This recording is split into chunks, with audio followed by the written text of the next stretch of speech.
MX3. MX3 is locally recognized, award-winning internationally. Be Extraordinary with MX3. Mahalagang paalala, ang MX3 capsule ay hindi gamot at hindi dapat gamiting panggamot sa anumang uri ng sakit. Huwag mo sabihin, Radyo! Huwag mo sabihin, Radyo! Sabihin mo! Sabihin mo! Energy! Energy! Cheers, miss! Dabagalita!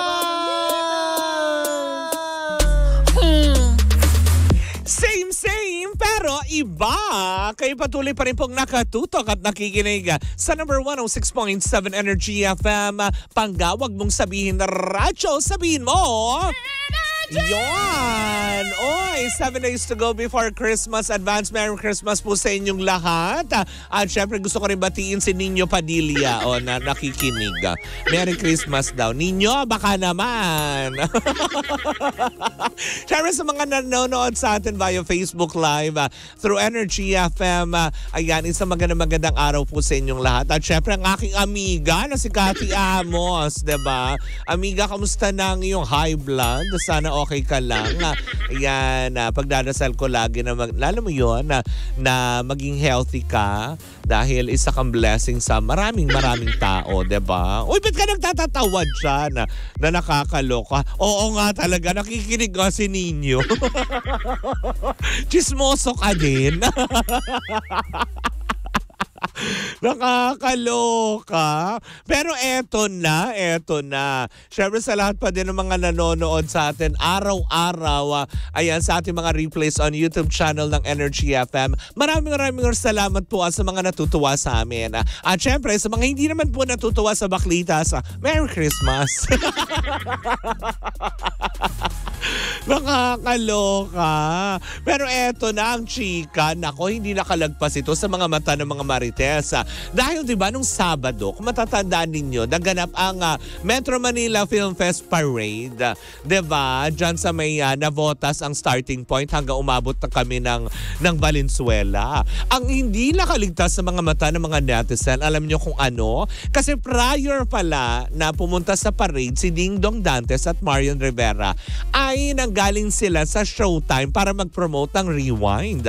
Ay, nakakaloka. Ang hindi na nakaligtas, diba halos kompleto ang Showtime family host. Ang Karil, no, wala siya. Nowhere to be found. Na para bang sinasabi ng ilan, ha Karil? Hanggang ngayon ba, iwas-iwas pa din tayo? Akala ko ba okay na? Tsaka diba, happy-happy na ang lahat. Sabi ng mga netizen yan. Pero yun nga daw ang kinalungkot ng ilan na parang tipong, ay bakit? Ano na namang dahilan? Bakit bukod tanging siya lang ang wala doon para salubungin? Diba? Yung mga artista na nagpo-promote. Kasi diba, madami na nagpo-promote dyan sina Vilma Santos and Christopher De Leon when I met you in Tokyo. Diba? Nag-promote din sila sa Showtime. Pero yun nga sabi ng ilan na parang, ay teka, bakit? Hanggang ngayon ba, may kurot pa din ba sa dibdib? Diba na nakakaloka itis? O baka naman kasi alam niyo yun. Huwag naman natin bigyan ng ibang pakahulugan. Baka naman kasi nataon na naman na meron siyang commitment, diba? Na alam mo yun, prior to that, na-commit na. Talaga ba?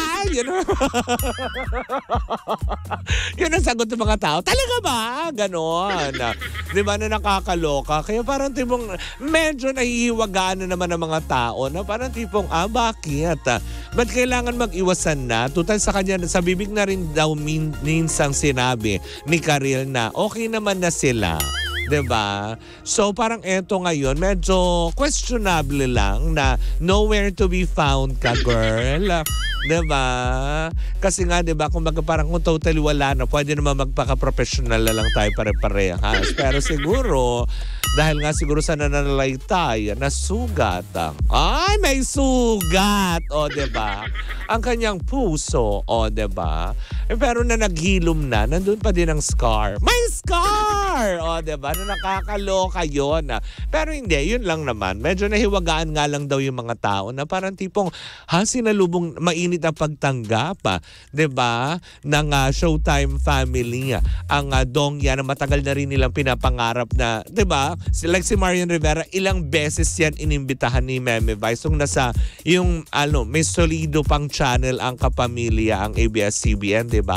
Ilang beses na inimbitahan, kaya lang due to, alam mo yung contract, diba? Naka-exclusive siya sa GMA7. Hindi niya magawa-gawang tumawid. Pero eto, nakakaloka, di ba? For the first time, Ding Dong. Si Ding Dong naman dati nakapag-promote na dahil kasama na sila ni Meme Bay sa isang pelikula, di ba? Na lumahok din sa Metro Manila Film Festival na kung saan nandun din si Richard Gutierrez, kung naalala niyo yun, di ba? Pero yun na nga, di ba? Nasabi lang ng ilan, bakit? Di ba? May commitment na naman. Nakakalokang commitment. Hindi natapos. Char-char lang. Huwag na natin bigyan ng pakahulugan kasi nga kung may commitment, may commitment, diba? Huwag na lang natin isipin na na alam mo yun, umiiwas. Kayo naman.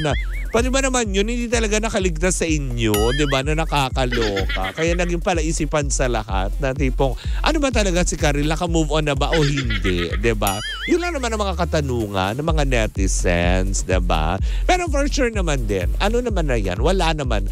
Diyos ko, Lord, yung mga meses. Kung yun pa rin ang iniinda, ba? May 2 bagets na ang Marian at naglalakihan na ang mga bagets, diba? Na nakakalurka. Tsaka ilang taon na rin naman sila mga kasal. Happily married naman na sila. So bakit kailangan pa natin lagyan ng kulay? Diba? Mga meses.